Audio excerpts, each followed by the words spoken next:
"Holmes," said I, as I stood one morning in our bow window looking down the street, "here is a madman coming along. It seems rather sad that his relatives should allow him to come out alone." My friend rose lazily from his armchair and stood with his hands in the pockets of his dressing gown, looking over my shoulder. It was a bright, crisp February morning, and the snow of the day before still lay deep upon the ground, shimmering brightly in the wintry sun. Down the center of Baker Street it had been ploughed into a brown, crumbly band by the traffic, but at either side, and on the heaped-up edges of the footpaths, it still lay as white as when it fell. The grey pavement had been cleaned and scraped, but was still dangerously slippery, so that there were fewer passengers than usual. Indeed, from the direction of the Metropolitan Station, no one was coming save the single gentleman whose eccentric conduct had drawn my attention. He was a man of about 50, tall, portly, and imposing, with a massive, strongly marked face and a commanding figure. He was dressed in a sombre yet rich style, in black frock coat, shining hat, neat brown gaiters, and well-cut pearl-grey trousers. Yet his actions were in absurd contrast to the dignity of his dress and features, for he was running hard, with occasional little springs, such as a weary man gives who is little accustomed to set any tax upon his legs. As he ran, he jerked his hands up and down, waggled his head, and writhed his face into the most extraordinary contortions. "What on earth can be the matter with him?" I asked.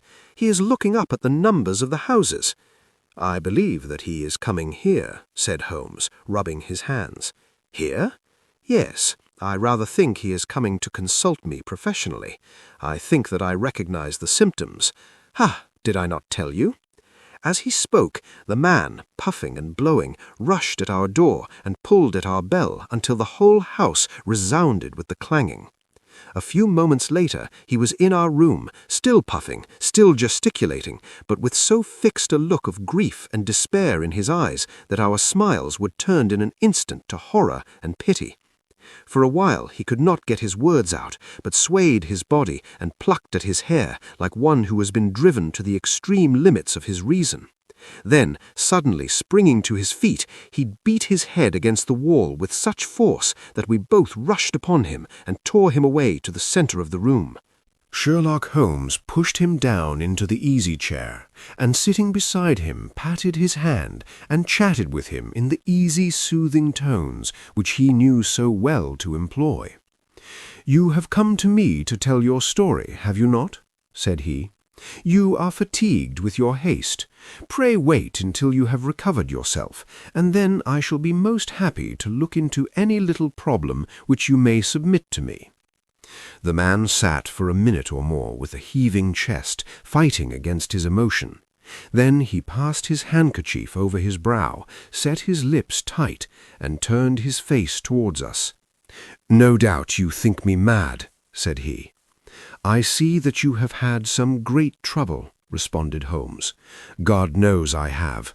A trouble which is enough to unseat my reason, so sudden and so terrible is it. Public disgrace I might have faced, although I am a man whose character has never yet borne a stain. Private affliction also is the lot of every man, but the two coming together, and in so frightful a form, have been enough to shake my very soul. Besides, it is not I alone.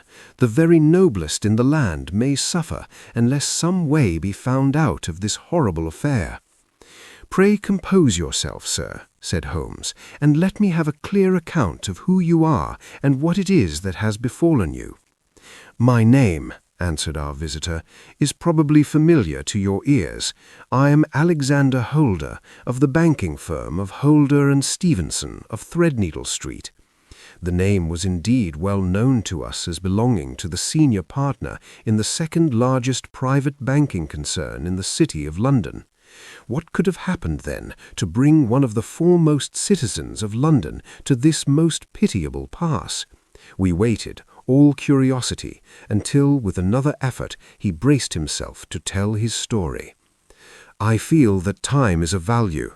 That is why I hastened here when the police inspector suggested that I should secure your cooperation. I came to Baker Street by the Underground and hurried from there on foot, for the cabs go slowly through this snow. That is why I was so out of breath, for I am a man who takes very little exercise. I feel better now, and I will put the facts before you as shortly and yet as clearly as I can.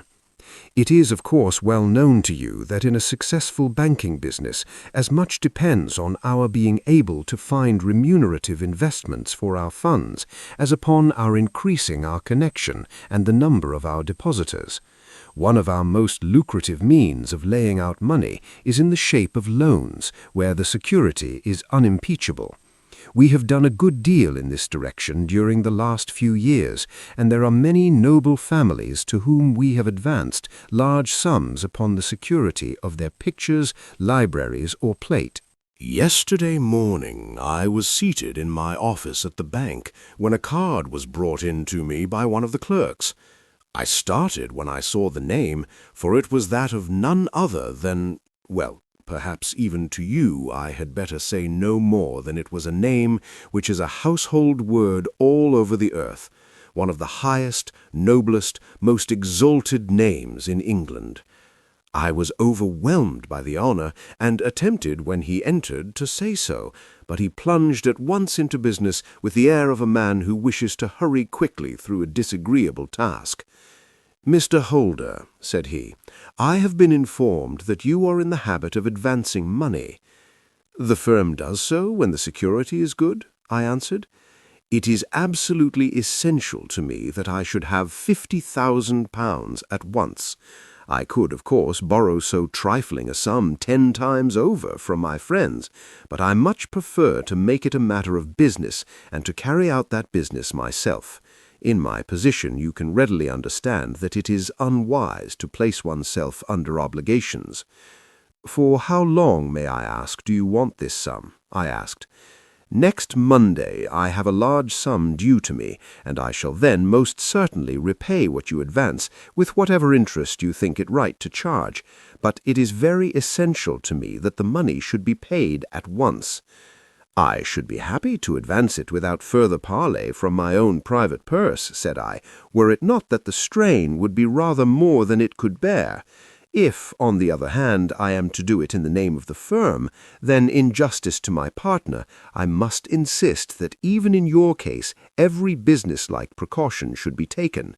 "I should much prefer it to be so," said he, raising up a square black morocco case which he had laid beside his chair. "You have doubtless heard of the Beryl Coronet." "One of the most precious public possessions of the empire," said I. "Precisely." He opened the case, and there, embedded in soft, flesh-colored velvet, lay the magnificent piece of jewelry which he had named. "There are 39 enormous barrels," he said, "and the price of the gold chasing is incalculable. The lowest estimate would put the worth of the coronet at double the sum which I have asked. I am prepared to leave it with you as my security." I took the precious case into my hands and looked in some perplexity from it to my illustrious client. "You doubt its value?" he asked. "Not at all. I only doubt the propriety of my leaving it. You may set your mind at rest about that. I should not dream of doing so were it not absolutely certain that I should be able in 4 days to reclaim it. It is a pure matter of form. Is the security sufficient?" "Ample." You understand, Mr. Holder, that I am giving you a strong proof of the confidence which I have in you, founded upon all that I have heard of you. I rely upon you not only to be discreet and to refrain from all gossip upon the matter, but above all to preserve this coronet with every possible precaution, because I need not say that a great public scandal would be caused if any harm were to befall it. Any injury to it would be almost as serious as its complete loss, for there are no beryls in the world to match these, and it would be impossible to replace them. I leave it with you, however, with every confidence, and I shall call for it in person on Monday morning." Seeing that my client was anxious to leave, I said no more, but calling for my cashier, I ordered him to pay over 50 £1,000 notes. When I was alone once more, however, with the precious case lying upon the table in front of me, I could not but think with some misgivings of the immense responsibility which it entailed upon me. There could be no doubt that, as it was a national possession, a horrible scandal would ensue if any misfortune should occur to it. I already regretted having ever consented to take charge of it. However, it was too late to alter the matter now, so I locked it up in my private safe and turned once more to my work. When evening came, I felt that it would be an imprudence to leave so precious a thing in the office behind me. Bankers' safes had been forced before now, and why should not mine be? If so, how terrible would be the position in which I should find myself? I determined, therefore, that for the next few days I would always carry the case backward and forward with me, so that it might never be really out of my reach.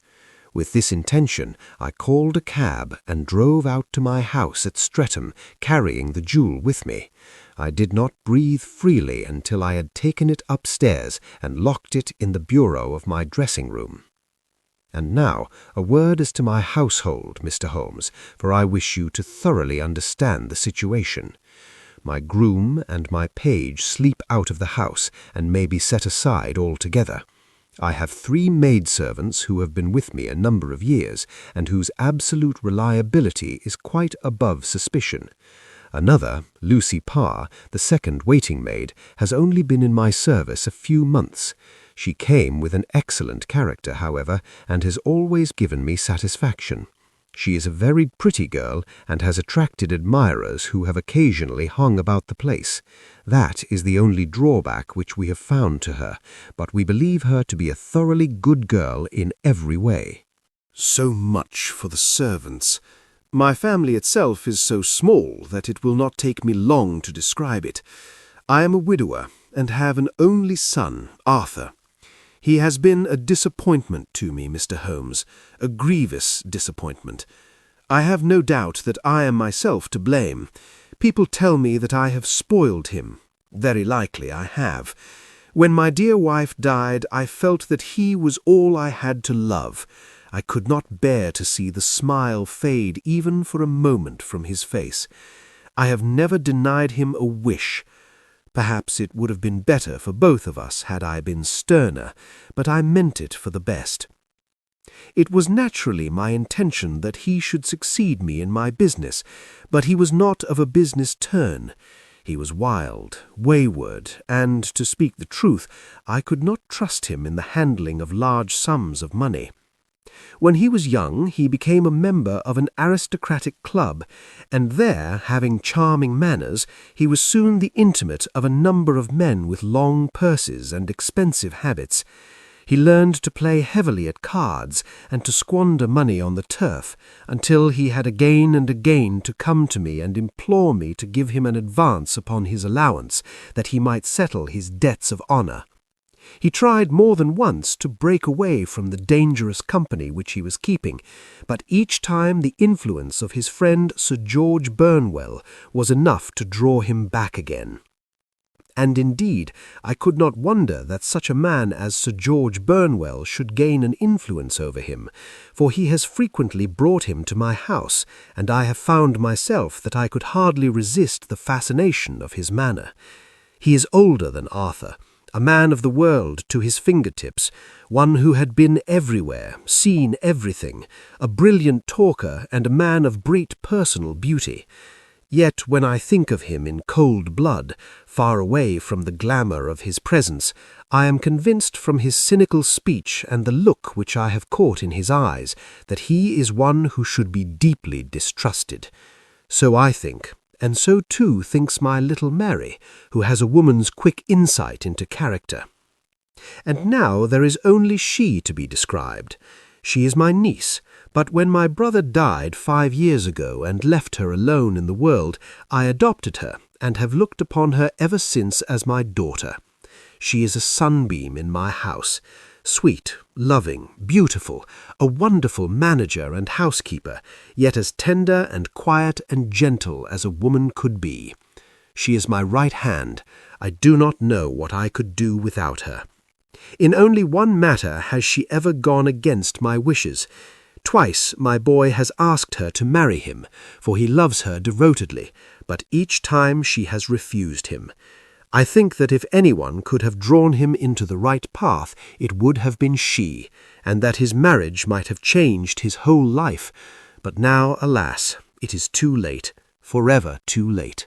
Now, Mr. Holmes, you know the people who live under my roof, and I shall continue with my miserable story.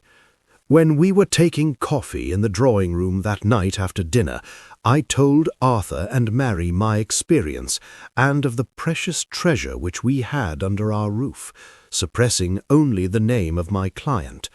Lucy Parr, who had brought in the coffee, had, I am sure, left the room, but I cannot swear that the door was closed. Mary and Arthur were much interested, and wished to see the famous coronet, but I thought it better not to disturb it. "Where have you put it?" asked Arthur. "In my own bureau." "Well, I hope to goodness the house won't be burgled during the night," said he. "It is locked up," I answered. "Oh, any old key will fit that bureau. When I was a youngster I have opened it myself with the key of the box-room cupboard." He often had a wild way of talking, so that I thought little of what he said. He followed me to my room, however, that night with a very grave face. "Look here, Dad," said he with his eyes cast down. "Can you let me have £200? "No, I cannot," I answered sharply. "I have been far too generous with you in money matters."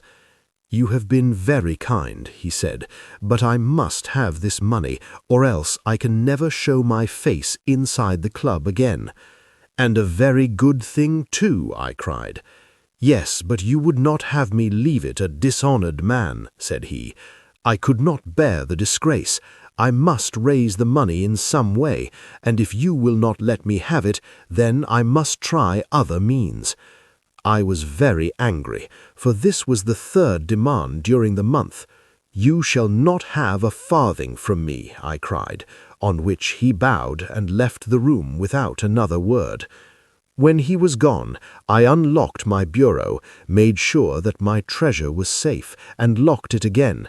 Then I started to go round the house to see that all was secure, a duty which I usually leave to Mary, but which I thought it well to perform myself that night. As I came down the stairs, I saw Mary herself at the side window of the hall, which she closed and fastened as I approached. "Tell me, Dad," said she, looking, I thought, a little disturbed, "did you give Lucy, the maid, leave to go out tonight?" "Certainly not." "She came in just now by the back door. I have no doubt that she has only been to the side gate to see someone, but I think that it is hardly safe and should be stopped. You must speak to her in the morning, or I will if you prefer it. Are you sure that everything is fastened?" "Quite sure, Dad." "Then good night." I kissed her and went up to my bedroom again, where I was soon asleep. I am endeavouring to tell you everything, Mr. Holmes, which may have any bearing upon the case, but I beg that you will question me on any point which I do not make clear. On the contrary, your statement is singularly lucid. I come to a part of my story now in which I should wish to be particularly so. I am not a very heavy sleeper, and the anxiety in my mind tended, no doubt, to make me even less so than usual. About 2 in the morning, then, I was awakened by some sound in the house.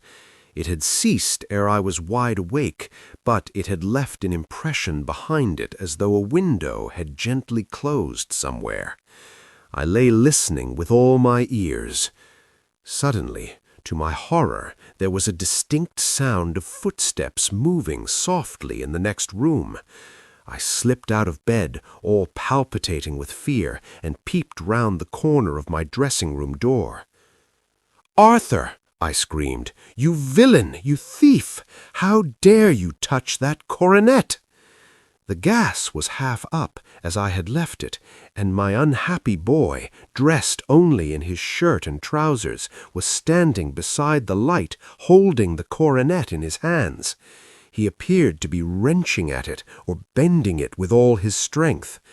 At my cry, he dropped it from his grasp and turned as pale as death.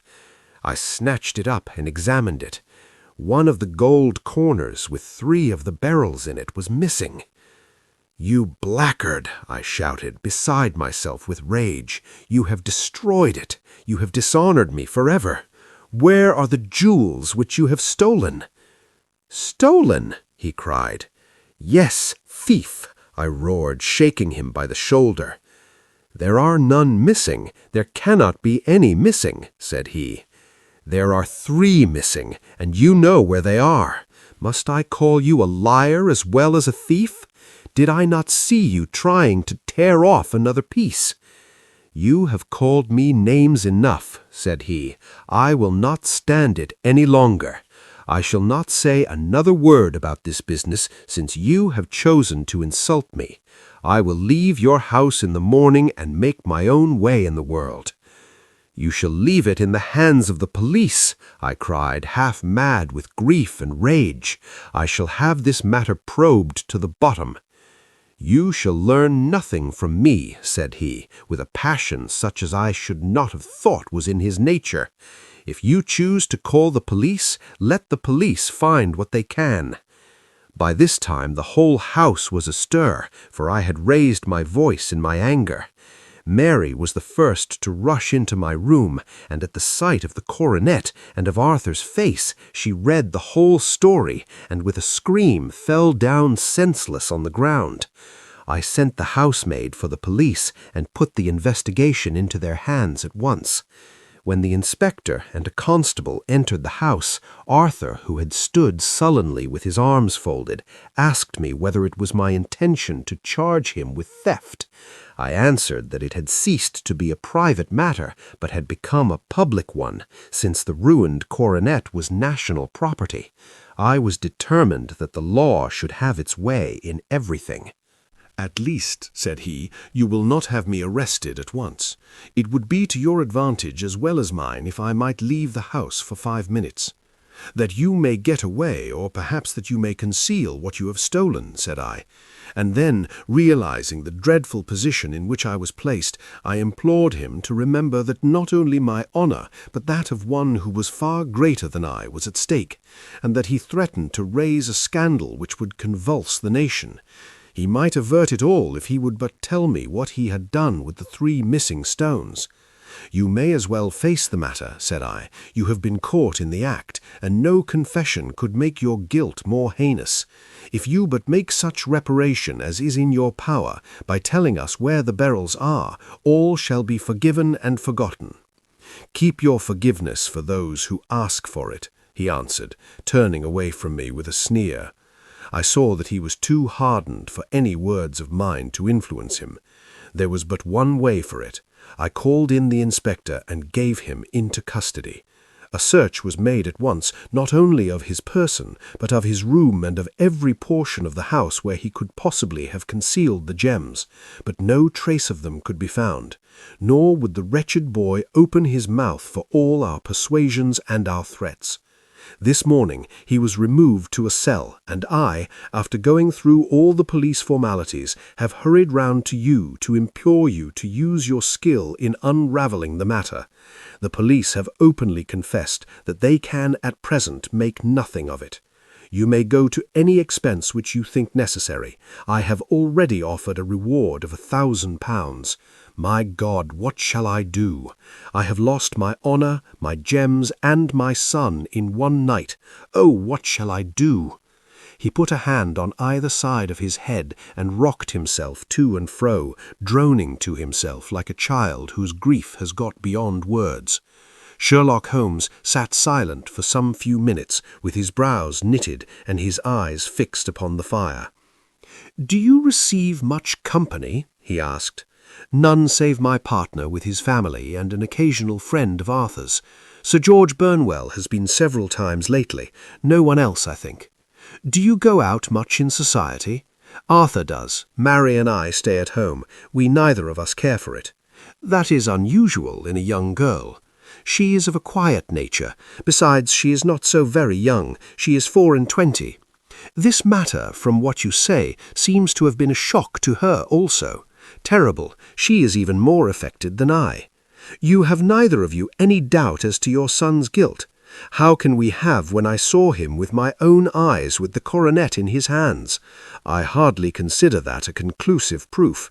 Was the remainder of the coronet at all injured? Yes, it was twisted. Do you not think, then, that he might have been trying to straighten it? God bless you. You are doing what you can for him and for me, but it is too heavy a task. What was he doing there at all? If his purpose were innocent, why did he not say so? Precisely. And if it were guilty, why did he not invent a lie? His silence appears to me to cut both ways. There are several singular points about the case. What did the police think of the noise which awoke you from your sleep? They considered that it might be caused by Arthur's closing his bedroom door. A likely story, as if a man bent on felony would slam his door so as to wake a household. What did they say then of the disappearance of these gems? They are still sounding the planking and probing the furniture in the hope of finding them. Have they thought of looking outside the house? Yes, they have shown extraordinary energy. The whole garden has already been minutely examined. Now, my dear sir, said Holmes, is it not obvious to you now that this matter really strikes very much deeper than either you or the police were at first inclined to think? It appeared to you to be a simple case. To me it seems exceedingly complex. Consider what is involved by your theory. You suppose that your son came down from his bed, went at great risk to your dressing room, opened your bureau, broke off by main force a small portion of it, went off to some other place, concealed 3 gems out of the 39 with such skill that nobody can find them, and then returned with the other 36 into the room in which he exposed himself to the greatest danger of being discovered. I ask you now, is such a theory tenable? But what other is there? Cried the banker with a gesture of despair. If his motives were innocent, why does he not explain them? It is our task to find that out. So now, if you please, Mr. Holder, we will set off for Streatham together and devote an hour to glancing a little more closely into details. My friend insisted upon my accompanying them in their expedition, which I was eager enough to do, for my curiosity and sympathy were deeply stirred by the story to which we had listened. I confess that the guilt of the banker's son appeared to me to be as obvious as it did to his unhappy father, but still I had such faith in Holmes's judgment that I felt that there must be some grounds for hope as long as he was dissatisfied with the accepted explanation. He hardly spoke a word the whole way out to the southern suburb, but sat with his chin upon his breast and his hat drawn over his eyes, sunk in the deepest thought. Our client appeared to have taken fresh heart at the little glimpse of hope which had been presented to him, and he even broke into a desultory chat with me over his business affairs. A short railway journey and a shorter walk brought us to Fairbank, the modest residence of the great financier. Fairbank was a good-sized square house of white stone, standing back a little from the road. A double carriage sweep with a snow-clad lawn stretched down in front to 2 large iron gates which closed the entrance. On the right side was a small wooden thicket which led into a narrow path between 2 neat hedges stretching from the road to the kitchen door and forming the tradesman's entrance. On the left ran a lane which led to the stables and was not itself within the grounds at all, being a public, though little-used, thoroughfare. Holmes left us standing at the door and walked slowly all around the house, across the front, down the tradesman's path, and so round by the garden behind into the stable lane. So long was he that Mr. Holder and I went into the dining-room and waited by the fire until he should return. We were sitting there in silence when the door opened and a young lady came in. She was rather above the middle height, slim, with dark hair and eyes, which seemed the darker against the absolute pallor of her skin. I do not think that I have ever seen such deadly paleness in a woman's face. Her lips, too, were bloodless, but her eyes were flushed with crying. As she swept silently into the room, she impressed me with a greater sense of grief than the banker had done in the morning, and it was the more striking in her as she was evidently a woman of strong character, with immense capacity for self-restraint. Disregarding my presence, she went straight to her uncle and passed her hand over his head with a sweet womanly caress. "You have given orders that Arthur should be liberated, have you not, Dad?" she asked. "No, no, my girl, the matter must be probed to the bottom." "But I am so sure that he is innocent. You know what woman's instincts are. I know that he has done no harm, and that you will be sorry for having acted so harshly." "Why is he silent, then, if he is innocent?" "Who knows? Perhaps because he was so angry that you should suspect him." "How could I help suspecting him when I actually saw him with the coronet in his hand?" "Oh, but he had only picked it up to look at it. Oh, do take my word for it that he is innocent. Let the matter drop and say no more. It is so dreadful to think of our dear Arthur in prison." "I shall never let it drop until the gems are found. Never, Mary. Your affection for Arthur blinds you as to the awful consequences to me. Far from hushing the thing up, I have brought a gentleman down from London to inquire more deeply into it." "This gentleman?" she asked, facing round to me. "No, his friend. He wished us to leave him alone. He is round in the stable lane now." "The stable lane?" She raised her dark eyebrows. "What can he hope to find there? Ah, this, I suppose, is he. I trust, sir, that you will succeed in proving what I feel sure is the truth, that my cousin Arthur is innocent of this crime." "I fully share your opinion, and I trust with you that we may prove it," returned Holmes, going back to the mat to knock the snow from his shoes. "I believe I have the honour of addressing Miss Mary Holder. Might I ask you a question or two? Pray do, sir, if it may help to clear this horrible affair up. You heard nothing yourself last night?" "Nothing, until my uncle here began to speak loudly. I heard that, and I came down." "You shut up the windows and doors the night before. Did you fasten all the windows?" "Yes." "Were they all fastened this morning?" "Yes." "You have a maid who has a sweetheart. I think that you remarked to your uncle last night that she had been out to see him?"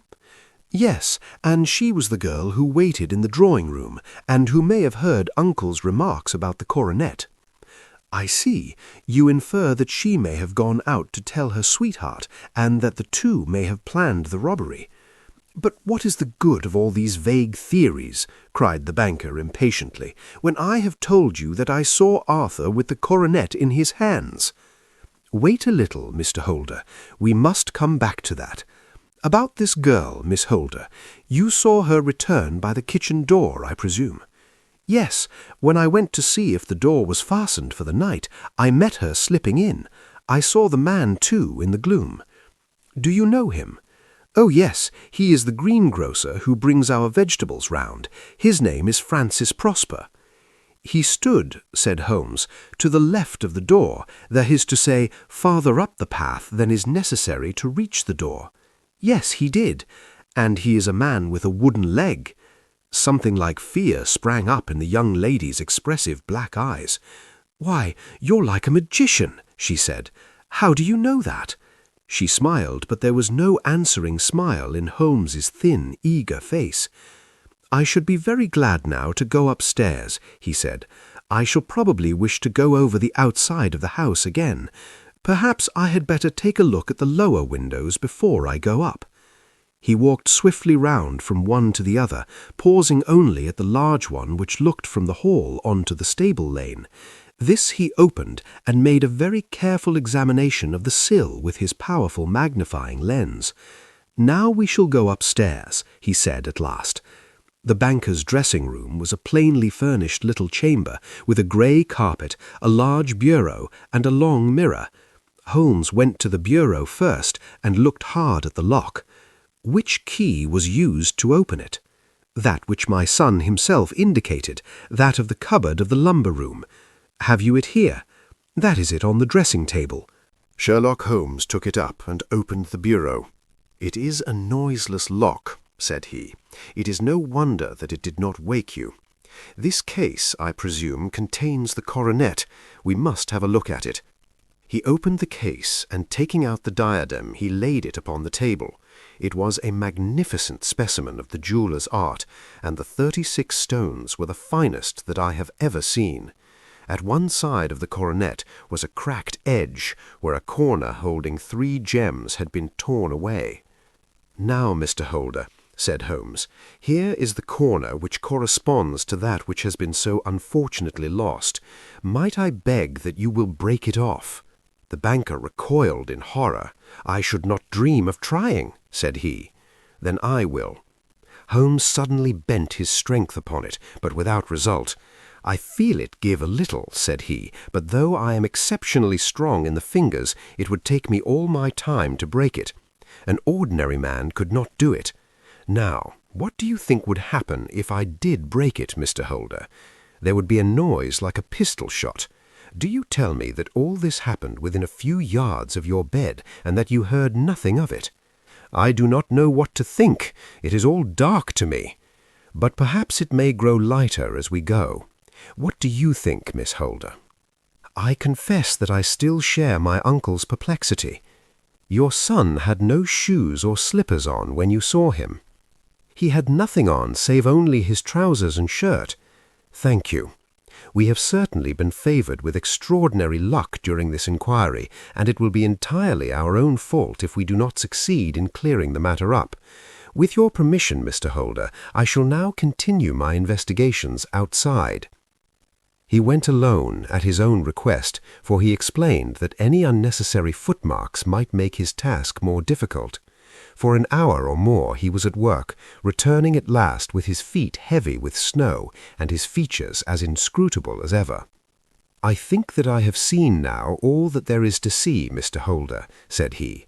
"I can serve you best by returning to my rooms." "But the gems, Mr. Holmes, where are they?" "I cannot tell." The banker wrung his hands. "I shall never see them again," he cried. "And my son? You give me hopes?" "My opinion is in no way altered." "Then for God's sake, what was this dark business which was acted in my house last night?" "If you can call upon me at my Baker Street rooms tomorrow morning between 9 and 10, I shall be happy to do what I can to make it clearer. I understand that you give me carte blanche to act for you, provided only that I get back the gems and that you place no limit on the sum I may draw." "I would give my fortune to have them back." "Very good. I shall look into the matter between this and then. Goodbye. It is just possible that I may have to come over here again before evening." It was obvious to me that my companion's mind was now made up about the case, although what his conclusions were was more than I could even dimly imagine.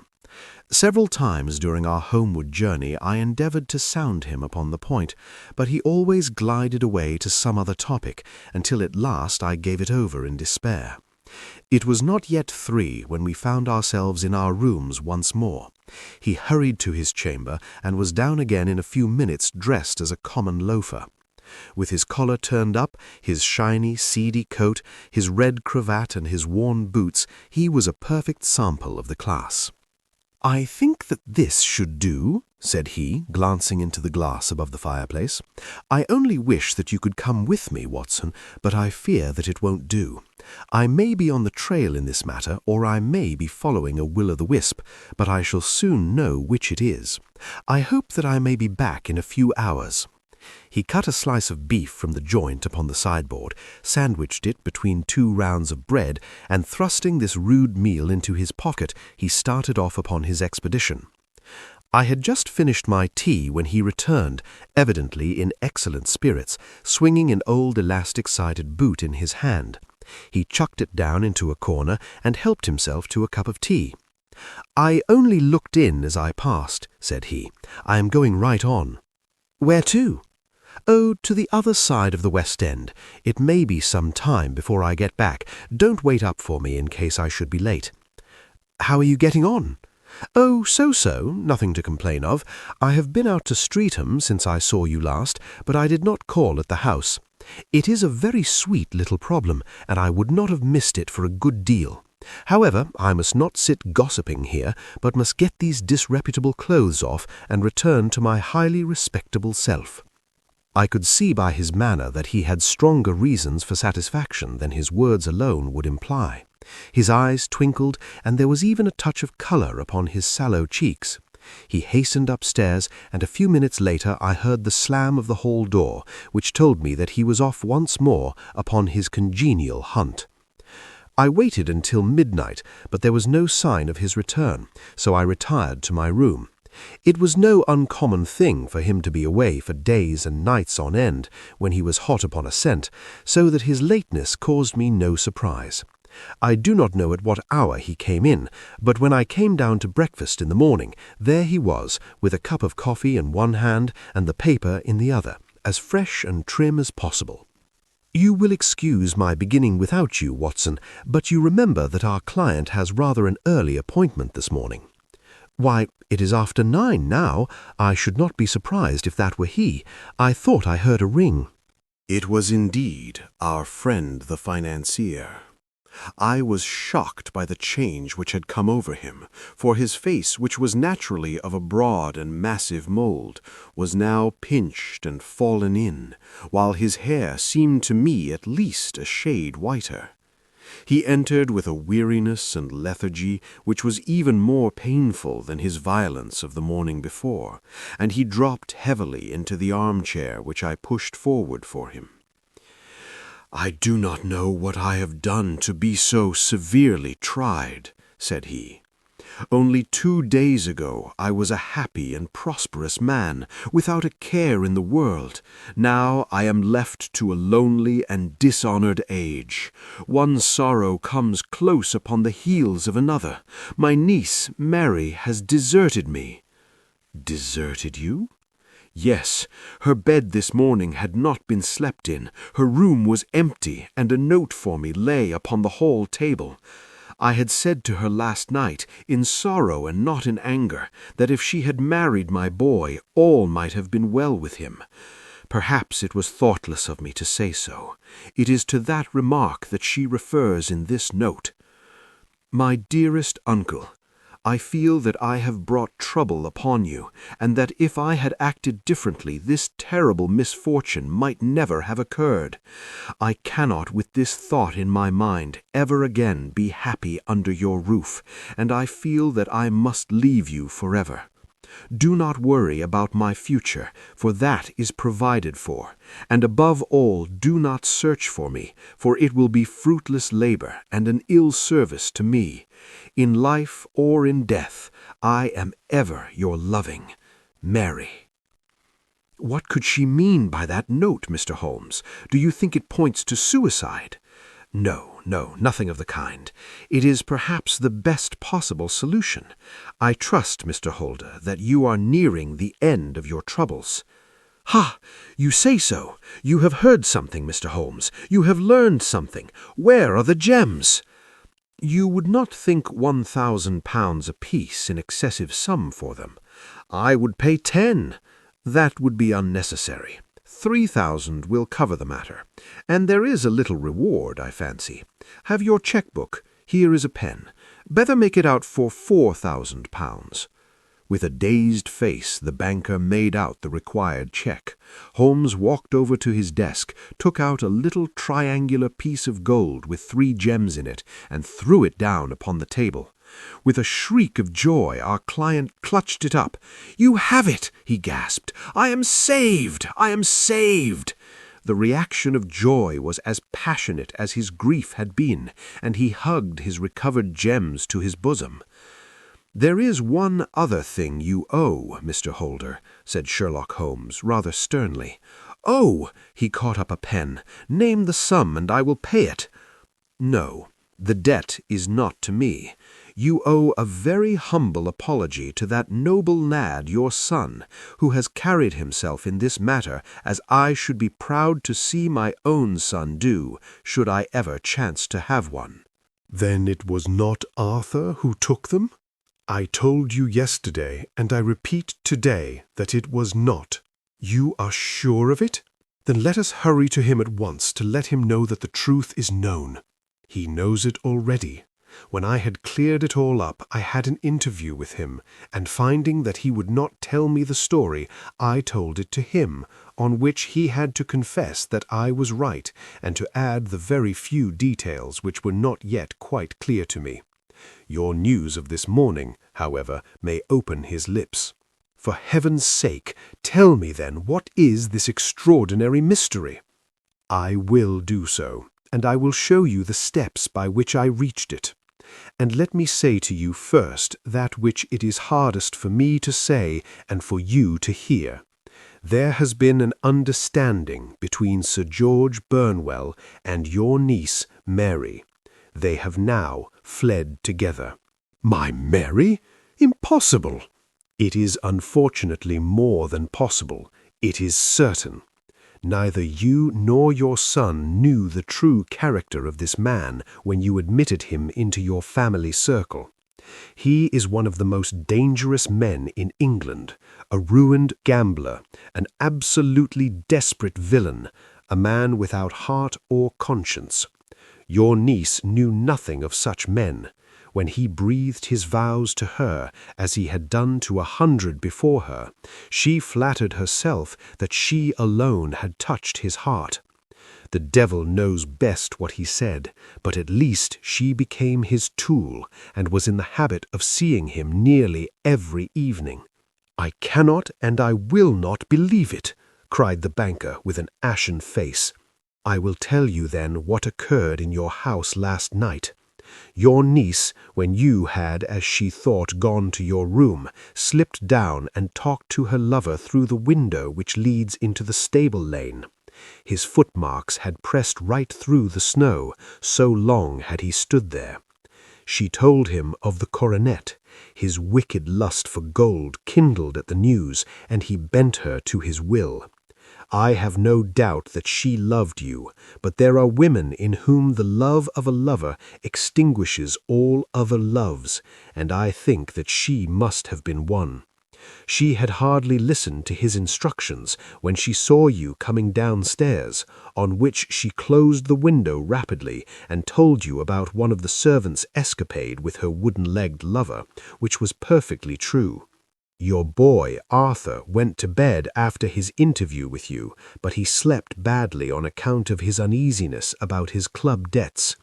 In the middle of the night he heard a soft tread pass his door, so he rose and, looking out, was surprised to see his cousin walking very stealthily along the passage until she disappeared into your dressing-room. Petrified with astonishment, the lad slipped on some clothes and waited there in the dark to see what would come of this strange affair. Presently she emerged from the room again, and in the light of the passage lamp your son saw that she carried the precious coronet in her hands. She passed down the stairs, and he, thrilling with horror, ran along and slipped behind the curtain near your door, whence he could see what passed in the hall beneath. He saw her stealthily open the window, hand out the coronet to someone in the gloom, and then, closing it once more, hurry back to her room, passing quite close to where he stood hid behind the curtain. As long as she was on the scene, he could not take any action without a horrible exposure of the woman whom he loved. But the instant that she was gone, he realized how crushing a misfortune this would be for you, and how all-important it was to set it right. He rushed down, just as he was, in his bare feet, opened the window, sprang out into the snow, and ran down the lane where he could see a dark figure in the moonlight. Sir George Burnwell tried to get away, but Arthur caught him, and there was a struggle between them, your lad tugging at one side of the coronet and his opponent at the other. In the scuffle, your son struck Sir George and cut him over the eye. Then something suddenly snapped, and your son, finding that he had the coronet in his hands, rushed back, closed the window, ascended to your room, and had just observed that the coronet had been twisted in the struggle, and was endeavouring to straighten it, when you appeared upon the scene. "Is it possible?" gasped the banker. You then roused his anger by calling him names at a moment when he felt that he had deserved your warmest thanks. He could not explain the true state of affairs without betraying one who certainly deserved little enough consideration at his hands. He took the more chivalrous view, however, and preserved her secret. "And that was why she shrieked and fainted when she saw the coronet?" cried Mr. Holder. "Oh, my God, what a blind fool I have been! And his asking to be allowed to go out for 5 minutes? The dear fellow wanted to see if the missing piece were at the scene of the struggle. How cruelly I have misjudged him!" "When I arrived at the house," continued Holmes, "I at once went very carefully round it to observe if there were any traces in the snow which might help me. I knew that none had fallen since the evening before, and also that there had been a strong frost to preserve impressions.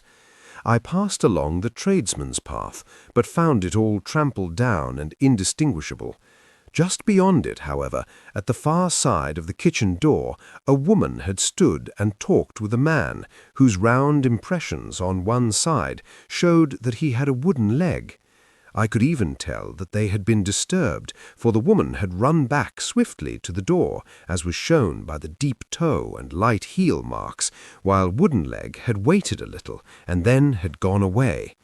I thought at the time that this might be the maid and her sweetheart, of whom you had already spoken to me, and inquiry showed it was so. I passed round the garden without seeing anything more than random tracks, which I took to be the police, but when I got into the stable lane, a very long and complex story was written in the snow in front of me. There was a double line of tracks of a booted man, and a second double line, which I saw with delight, belonged to a man with naked feet. I was at once convinced from what you had told me that the latter was your son. The first had walked both ways, but the other had run swiftly, and as his tread was marked in places over the depression of the boot, it was obvious that he had passed after the other. I followed them up and found they led to the hall window, where Boots had worn all the snow away while waiting. Then I walked to the other end, which was 100 yards or more down the lane. I saw where Boots had faced round, where the snow was cut up as though there had been a struggle, and finally where a few drops of blood had fallen to show me that I was not mistaken. Boots had then run down the lane, and another little smudge of blood showed that it was he who had been hurt. When he came to the high road at the other end, I found that the pavement had been cleared, so there was an end to that clue. On entering the house, however, I examined, as you remember, the sill and framework of the hall window with my lens, and I could at once see that someone had passed out. I could distinguish the outline of an instep where the wet foot had been placed in coming in. I was then beginning to be able to form an opinion as to what had occurred. A man had waited outside the window. Someone had brought the gems. The deed had been overseen by your son. He had pursued the thief, had struggled with him. They had each tugged at the coronet, their united strength causing injuries which neither alone could have effected. He had returned with the prize, but had left a fragment in the grasp of his opponent. So far I was clear. The question now was who was the man, and who was it that brought him the coronet? It is an old maxim of mine that when you have excluded the impossible, whatever remains, however improbable, must be the truth. Now, I knew that it was not you who had brought it down, so there only remained your niece and the maids. But if it were the maids, why should your son allow himself to be accused in their place? There could be no possible reason. As he loved his cousin, however, there was an excellent explanation why he should retain her secret, the more so as the secret was a disgraceful one. When I remembered that you had seen her at that window, and how she had fainted on seeing the coronet again, my conjecture became a certainty. And who could it be who was her confederate? A lover, evidently, for who else could outweigh the love and gratitude which she must feel to you? I knew that you went out little, and that your circle of friends was a very limited one, but among them was Sir George Burnwell. I had heard of him before as being a man of evil reputation among women. It must have been he who wore those boots and retained the missing gems. Even though he knew that Arthur had discovered him, he might still flatter himself that he was safe, for the lad could not say a word without compromising his own family.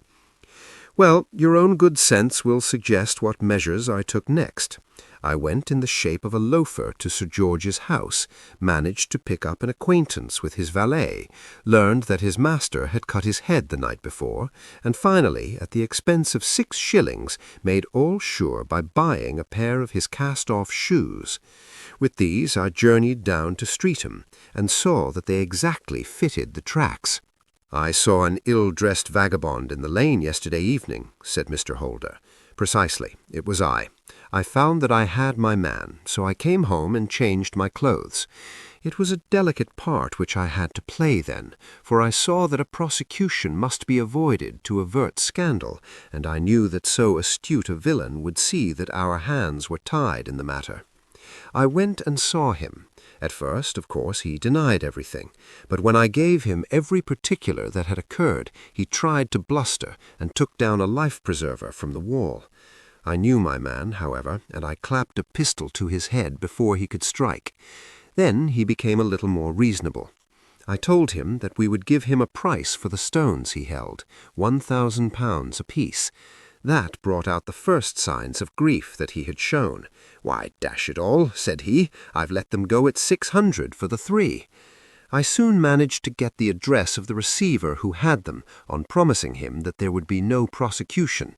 Off I set to him, and after much chaffering, I got our stones at £1,000 apiece. Then I looked in upon your son, told him that all was right, and eventually got to my bed about 2 o'clock, after what I may call a really hard day's work." "A day which has saved England from a great public scandal," said the banker, rising. "Sir, I cannot find words to thank you, but you shall not find me ungrateful for what you have done. Your skill has indeed exceeded all that I have heard of it. And now I must fly to my dear boy to apologize to him for the wrong which I have done. As to what you tell me of poor Mary, it goes to my very heart. Not even your skill can inform me where she is now. I think that we may safely say that she is wherever Sir George Burnwell is. It is equally certain, too, that whatever her sins are, they will soon receive a more than sufficient punishment." Thanks for listening. Subscribe for more classic Sherlock Holmes mysteries.